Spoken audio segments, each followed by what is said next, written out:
Breaking news చూస్తున్నాం. మంచిర్యాల హనుమాన్ భక్తుల ర్యాలీలో ఉద్రిక్తత చోటు చేసుకుంది. హనుమాన్ భక్తులకు గుర్తు తెలియని వ్యక్తికి మధ్య ఘర్షణ చోటు చేసుకుంది.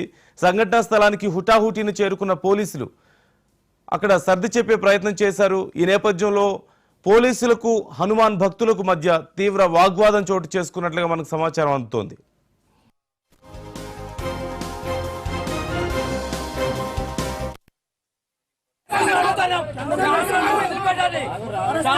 వదిలిపెట్టండి మేము అడిగేది ఎందుకు వచ్చినాం? మీరు ఎంత అన్యాయంగా చేస్తారు. ఇది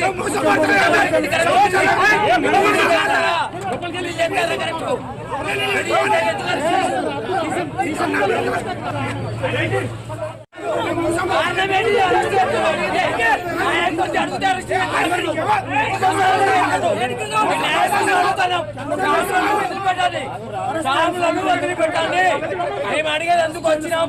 మీరు ఎంత అన్యాయంగా చేస్తారు. ఇది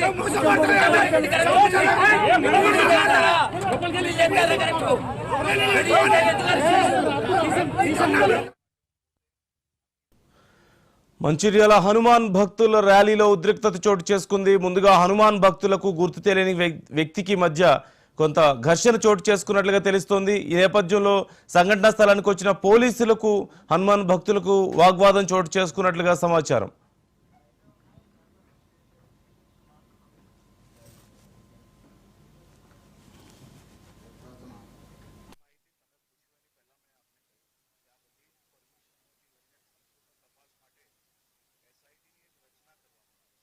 పూర్తి సమాచారం మా ప్రతినిధి రవీంద్రని అడిగి తెలుసుకుందాం. రవీంద్ర, అసలు ఏం జరిగింది?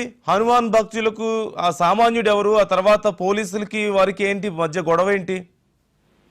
నందు, అయితే నిన్న సాయంత్రం 7 గంటల సమయంలో హనుమాన్ సంబంధించిన భక్తులు ర్యాలీగా తీయడం జరిగింది. వాళ్ళు నామస్మరణ చేసుకుంటూ ర్యాలీ వెళ్తున్న సమయంలో మంచిర్యాల చౌరస్తా వద్ద ఒకవైపు అక్కడికి రావడంతో ఒక వ్యక్తి, జయదేవ్ అనే వ్యక్తి, గుర్తు తెలియని వ్యక్తి అక్కడికి రావడం జరిగింది. ఆ హనుమాన్ భక్తుల మధ్య ఒకవైపు తల్వార్ను అంటే చాకుతోటి ఇట్లా తింపుతూ అతను అక్కడ హంగామా చేయడం జరిగింది. అదే విధంగా అక్కడ ఉన్న భక్తులకు కొంచెం ఆటంకం కల్పించిన విధంగా వాళ్ళకు కనిపించడం తోటి అతని పైన వీళ్ళు ఒకవైపు అతన్ని నివారించే ప్రయత్నం అయితే భక్తులు చేయడం జరిగింది. అయితే అక్కడ ఉన్న స్థానికులు వెంటనే పోలీసులకు సమాచారం అందించడం తోటి పోలీసులు పెద్ద ఎత్తున అక్కడికి రావడం జరిగింది. హనుమాను భక్తుల మధ్య ఇతను ఎవరు వ్యక్తి ఇక్కడికి వచ్చి తల్వార్ తింటున్నాడు అనే కోణంలో మాత్రం అతన్ని అదుపులోకి తీసుకునే ప్రయత్నం పోలీసులు చేయడం జరిగింది. హనుమాన్ భక్తులు అదేవిధంగా పోలీసుల మధ్య చాలా వరకు ఘర్షణ చోటు చేసుకున్న పరిస్థితుల నేపథ్యంలో మాత్రం అతన్ని ఆ జయదేవ్ అనే వ్యక్తిని అరెస్టు చేసి పోలీసులు తీసుకువెళ్తున్న సమయంలో మాత్రం హనుమాన్ భక్తులకు ఇటు పోలీసులకు మాత్రం భారీ ఎత్తున ఉద్రిక్తత వాతావరణంలో అయితే నెలకొనడం జరిగింది. ఆ వ్యక్తిని తరలిస్తున్న సమయంలో కూడా ఒకవైపు హనుమాన్ భక్తులు అతన్ని పక్కపోతున్నారు కదా, అతను ఇక్కడ ఇంత హంగామా చేస్తున్నాడు, పట్టించుకునే వారు లేరనే కోణంలో మాత్రం వాళ్ళు వెంబడించడం జరిగింది. అదేవిధంగా హనుమాన్ భక్తులను కొంతమందిని పోలీసులు అదుపులోకి తీసుకురావడం జరిగింది. 140 పేరు శిక్షణ నేపథ్యంలో కూడా చాలా చోట్ల అక్కడ మంది గుమికూడితే వాళ్ళపైన లాఠీ చార్జ్ కూడా పోలీసులు చేయడం జరిగింది. కొంతమంది హనుమాన్ భక్తులను కూడా పోలీస్ స్టేషన్ తరలించడం జరిగింది. తిరగడానికి అక్కడికి హనుమాన్ భక్తులు వెళ్ళడం జరిగింది, ధర్నా చేశారు పెద్ద ఎత్తున. దీనిపైన స్థానికంగా ఉన్న ఎంపీ బండి సంజయ్ కూడా దీనిపైన స్పందించడం జరిగింది. హనుమాన్ భక్తులు వెళ్తున్న ర్యాలీని పోలీసులు ఈ విధంగా అరెస్ట్ చేయడం మంచిది కానిదనే కోణంలో కూడా అతను మాట్లాడడం జరిగింది. అయితే భక్తులు ఆగ్రహంతో కూడా నిన్న పోలీస్ స్టేషన్ వద్దకు వెళ్ళడం జరిగింది, ధర్నా చేయడం జరిగింది. మరి ఆ భక్తులకు ఆటంకం కల్పించే విధంగా పోలీసుల వ్యవహారం అక్కడ కనబడ్డదనే కోణంలో భక్తులు నుంచి కూడా ఒకవైపు వాళ్ళు అసహనం వ్యక్తం చేస్తున్న పరిస్థితులు అయితే కనబడుతున్నాయని చెప్పవచ్చు. భక్తులు ఏం డిమాండ్ చేస్తున్నారు? అలాగే ఆ తల్వార్ తిప్పిన వ్యక్తి ఎవరు అనేది తెలుస్తుందా? డీటెయిల్స్ ఏమైనా తెలిసే అతనికి?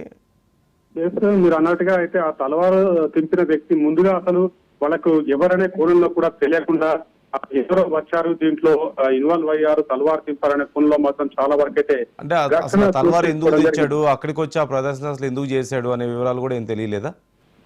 అదే దాని ప్రకారంగానే ఒకవైపు వాళ్ళు భక్తుల ర్యాలీ వెళ్తున్న సమయంలో ఆ వ్యక్తి అక్కడికి ఎందుకు రావడం జరిగింది, ఎవరు పంపించారు, ఒకవైపు ఇంకో కోణం అయితే ఆ బీజేపీ ఒక నాయకునికి సంబంధించిన వ్యక్తిగా అక్కడ అంటున్నారు. కానీ అది ఎంతవరకు నిజము, అసలు అది నిజమా అబద్ధమా అనేది కూడా ఇంకెప్పటికీ పోలీసులు అయితే దాన్ని నిర్ధారించని పరిస్థితి కనబడుతుంది. కానీ ఆ వ్యక్తి మాత్రం ఇక్కడ కాదు, అతను వేరే రాష్ట్రానికి చెందిన వాడు, ఇక్కడే నివాసం ఉంటున్నాడు, అందులోకి రావడానికి గల కారణాలు ఏందని మాత్రం పోలీసులు అయితే దీనిపైన ఇంకా క్లారిటీ ఇవ్వని పరిస్థితి అయితే కనబడుతుందని చెప్పవచ్చు. ఎటువంటి ఘర్షణలు చోటు చేసుకోకుండా మాత్రం అక్కడ 144 సెక్షన్ విధించడం జరిగింది. భక్తులను నివారించే ప్రయత్నం చేశారు. ఒకవైపు మాకు న్యాయం జరగాలి, మమ్మల్ని మాలలో ఉండగా కూడా పోలీసులు దురుసుగా ప్రవర్తించడం జరిగింది, ఎక్కడికక్కడ కొట్టుకుంటూ తీసుకుపోయారనే కోణంలో మాత్రం భక్తుల ఆవేదన అక్కడ స్పష్టంగా కనబడుతున్న పరిస్థితి అయితే కనబడుతుంది చెప్పవచ్చు. అంటే ఈ వ్యక్తి మాత్రం జయదేవ్ గా గుర్తించడం జరిగింది. అంటే ఇతను కూడా హిందువుగానే అక్కడ గుర్తించిన పరిస్థితి అయితే కనబడుతుంది. మరి ఇంకా దానిపైన ఎటువంటి క్లారిటీ అయితే రాని పరిస్థితి కనబడుతుందని చెప్పొచ్చు. Okay, right, thank you Ravinder.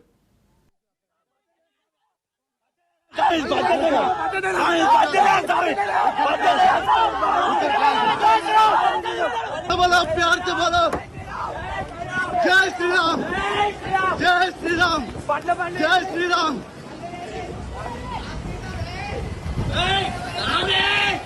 जय श्री राम,